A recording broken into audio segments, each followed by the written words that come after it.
Our next speaker is near and dear to my heart. This is Dawn.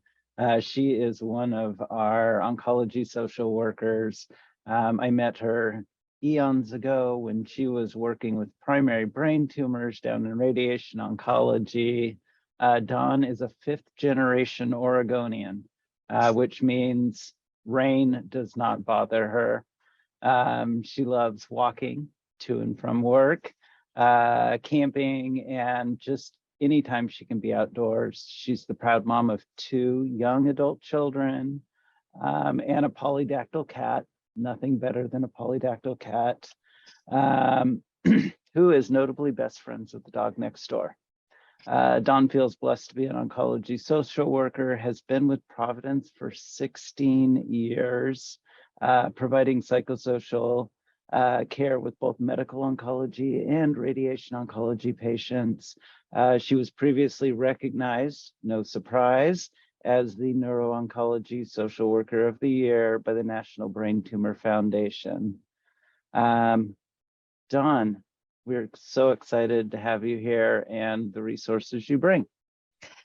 Thank you. I hope I am just super excited to hear all this information this morning. I'm so blessed to work with this care team and Dr. Taylor and Dr. Curdy. And while I don't meet every patient that comes through the doors, our care team here as oncology social workers, we are the ones who are available to help with resources and practical concerns, lots of coping strategy conversations, as well as talking strategies about communication, which is why I'm here, and I'm grateful to AIM for setting aside this time for us to connect.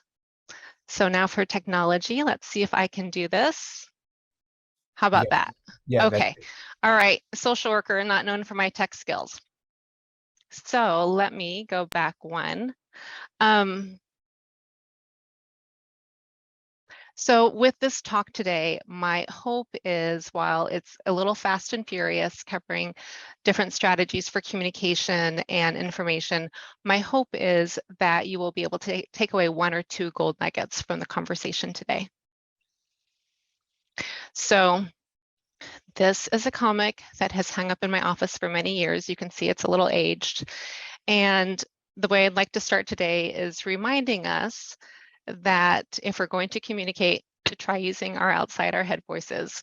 Mind reading rarely works well. It doesn't work even in long established relationships. If you've been partnered with someone or you've been on a care team at a cancer facility for years, still, we don't always know what you are thinking or needing unless you tell us with your voice.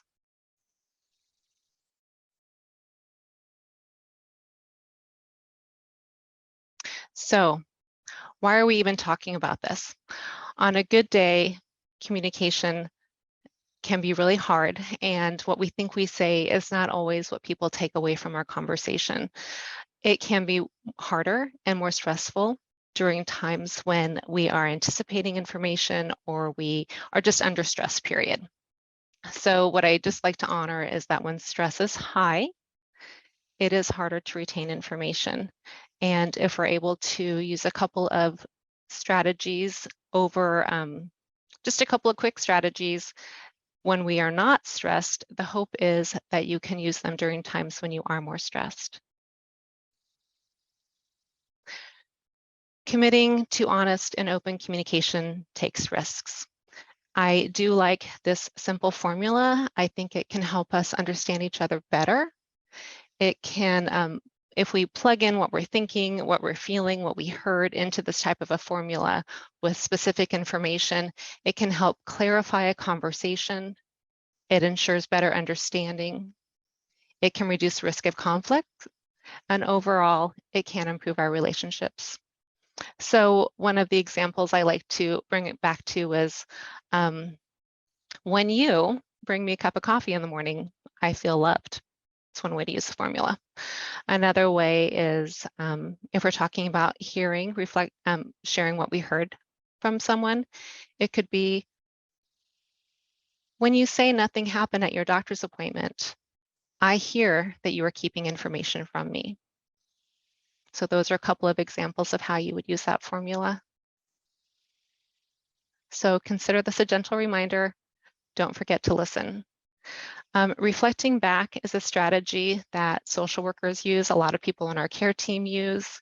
And what reflecting back means, it doesn't mean regurgitating word for word what someone has said to you, but what it does mean is restating something in a way of how I heard it. It gives us an opportunity to really make sure that what we heard is what the speaker intended for us to hear that moment. If we reflect back, it not only gives the opportunity to make sure to clarify, but it also gives the opportunity to correct information. It also gives an opportunity to deepen understanding through more nuanced information. An example of this might be something along the lines of, if I come home from treatment, had a hard day, I may say to my loved one, I'm more tired after treatment. I can't do the things I normally do for a few days. And my spouse might reflect back to me. So what I hear you saying is that for a few days after treatment, we should make sure to have extra help around the house, or maybe even extra help getting the kids to their activities.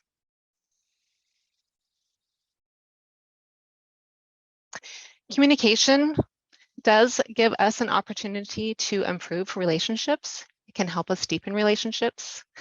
I do support the idea of having an intentional or a scheduled time to connect with our loved ones. That might mean our partner. That might mean someone in our family. Some people do formal check-ins daily. Other people have what would be more of a quick and informal check-in, like, what do you need from me today? And my husband and I actually drive into work a couple days a week, and it's a short commute, but that is a common thing that we say is, what do you need from me today? What do you have going on? So it's great in the cancer world, but it's also just great in our world, period. You can choose if you want it to be very structured or if you want it to be pretty informal.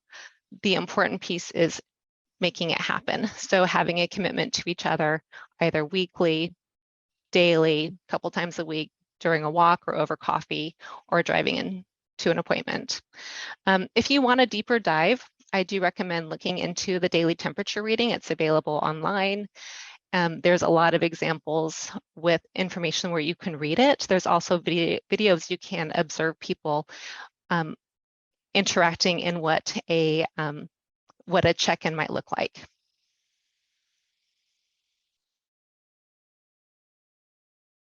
So when the topic feels sensitive, this is when it gets really hard. What I like to honor is that if you are worried about it, likely your partner is too, or your family is too.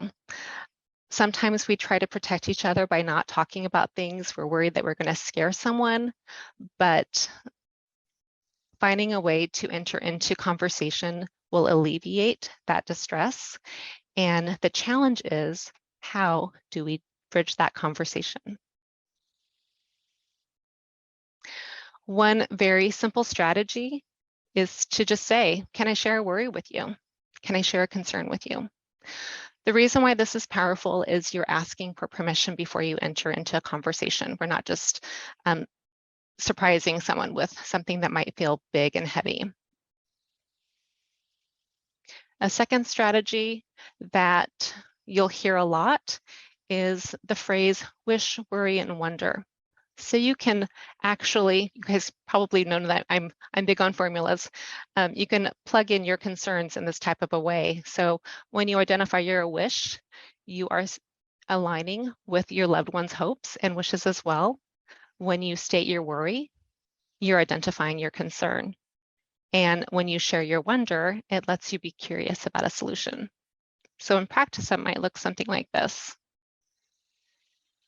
I wish I was better at managing our money, but I worry that if you're unexpectedly in the hospital, I'll have to manage the checkbook, I'll be overwhelmed, and I'll make a big mistake. So I wonder what it would be like to set aside a time when you can teach me some of what you know about keeping things in order. You can use this formula with pretty much any conversation, any topic, and including advanced care planning, talks about advanced directives. Just a note on talking with children, and I want to honor that this is good for children of all ages. It's also good to remember when we're talking to adults. It's okay to use the word cancer. Children don't have the same experience that we've had or have watched the same movies that we have, and it's okay to use that word. Keeping information simple and age appropriate, you would not share with a 15-year-old what you would share with a 5-year-old or vice versa. So you know your kids best, keeping information in a way they can understand it. Always letting our kids know that it's our job as the grown-ups to keep things normal for them, to keep routines in place. It's important to let kids know that they can't catch cancer like they can catch a cold or like they can catch COVID. They've had different exposures these past few years. Being honest in your communication helps you build and keep trust in that relationship. And right alongside with that is knowing it's okay to say, I don't know. Kids are famous for asking us very pointed questions that we are not always ready to answer or hear and don't always have the answer for. So saying I don't know is a great way to just kind of keep it honest. And instead of saying, do you have any questions for me? Keeping it open by saying, what questions do you have? By saying, what questions do you have? You're setting an expectation that it's normal to have questions. So one other thing too is letting kids know that someone in their family besides parents, that may be a safe person for them to go to with questions and concerns. So a note on friends. Friends, especially when people are newly diagnosed, tend to ask, what do you need? And we don't always know what we need. So having a few stock answers in your back pocket ready to go is great. The other thing that I've learned over the years is when people are asking, what do you need? It's an entry point to give our friends cues as to how they can support us moving forward. So it may be that we have people in our world that we want help from in the future, but we don't need help from right now. So instead of just saying, no, I'm good, you can say, you know, I'm fine right now, but I'd really like for you to circle back around and check in with me in a month or two if you haven't heard from me, because it's hard for me to ask for help. So giving our friends cues to know how they can support us. And there are sometimes a few people in our circle that don't feel as healthy to have close. And those might be people at one time or another you say, I'm great, thanks for asking. The other piece that I'll hear from my patients is that friends drop off over time. That's very normal. It is not a reflection on whether or not you are loved or whether or not they are thinking about you. Sometimes our friends need permission to stay connected. Some of them are worried that they're going to interrupt your privacy. So it is okay for us as a patient or as a caregiver to reach out to our friends and family to say, hey, haven't heard from you in a while. No judgment. I miss you. Let's get together for coffee. Another note on our friends have different strengths. So once you can figure out what strengths your friends have, it lets you use them better, lets you access their skills. So one is our friends that are listeners. You all know them. They are the people who can listen to any hard conversation. They can talk about cancer. They can hold painful space. They can hold your worries. And we need people like that we can go to. We have our doer friends. Our doer friends are the ones that we call on who they are there with a meal at the ready. They can help us with lawn care. They would help get our kids to and from activities. So another group. The group that I also want to acknowledge is our respite friends and family. We do have some people in our circle that talking about cancer is not something that they are comfortable doing. So they are also the ones that aren't going to ask you about cancer. So if you need a cancer-free day and you want to know that you're going to have 6 hours where no one's going to ask you about treatment or how you're doing, grab that friend, go shopping, make a date to watch a game, but use them for their skills. There's a couple resources there, Caring Bridge, and lots of helping hands help you to organize your friends and share information. And I'm just going to honor that I think this is probably the most important slide, period, the most important piece to remember. Giving permission to be less than perfect. With any new practice, with any new experience, we will make mistakes. It doesn't mean that we don't care or that we aren't trying, but give yourself, give your loved ones space and grace. And these are some resources that should be made available to you later. And I think we're going to be open to the questions. Dawn, thank you so much. Great presentation. I sat here with a smile on my face the whole time. And of course, I'm going to ask for your slide deck.